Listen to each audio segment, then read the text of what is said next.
আসসালামু আলাইকুম। একটার পর একটা ক্লান্তিকর পাহাড়ি মনোরম দৃশ্য দেখলে মন ভরে যায়। এত ক্লান্তির পরও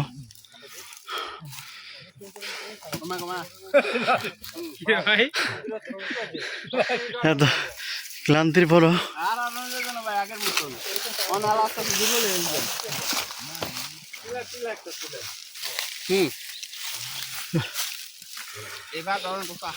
এত ক্লান্তির পরও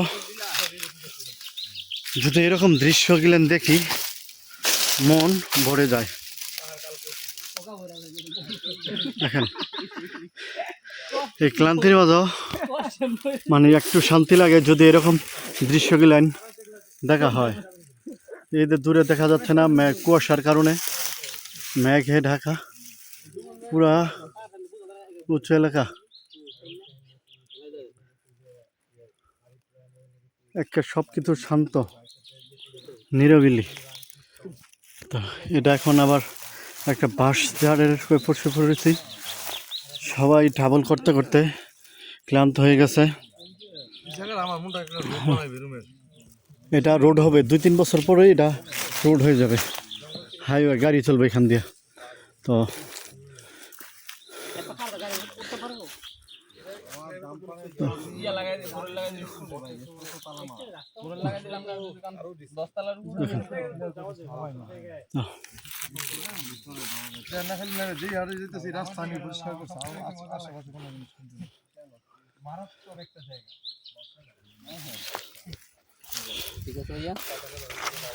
একদম শান্ত প্রকৃতি।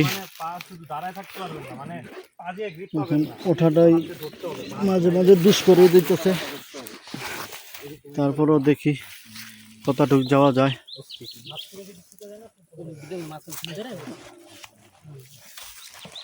যাই সামনে আগাই, দেখি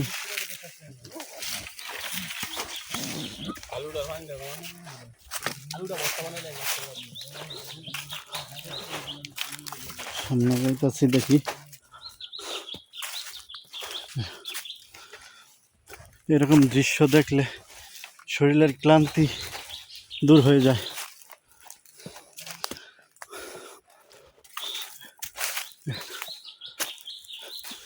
হেঁটে হেঁটে সবাই জায়গায় জায়গায় ক্লান্ত হয়ে পড়তেছে, কি বলবো।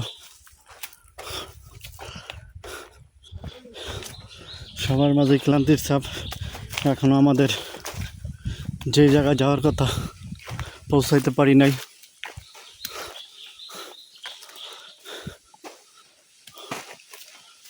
তো কোন পথ দিয়ে যাব জানি না। এই একটা পথ সম্ভবত এই পথটা হবে। সামনে আগাই, দেখি একটু দাঁড়াই।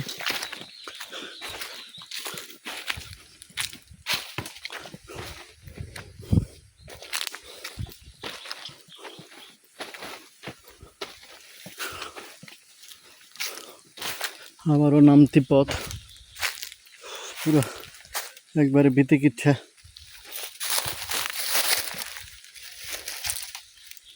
এখানে একটু বিশ্রাম।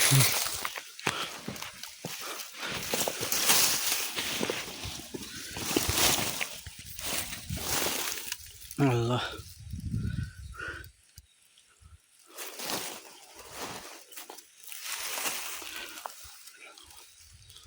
আবার এই নামতি একটা পথ, আবার জানি কতটুকু নামা লাগে কতটুকু ওঠা লাগে, সবই ক্লান্তিকর।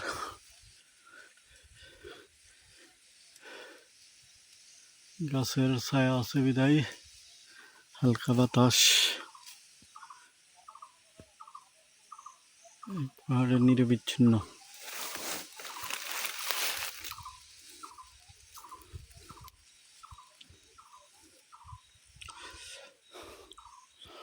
কোনো আদিবাসী গ্রামেরও দেখা পাইলাম না আজ পর্যন্ত। একটা যদি পাই ওটাতে আমরা আজকে স্টে করব।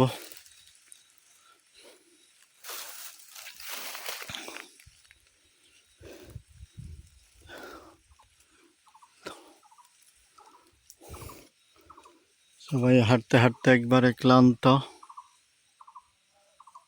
সবাই ভালো থাকবেন। আসসালামু আলাইকুম।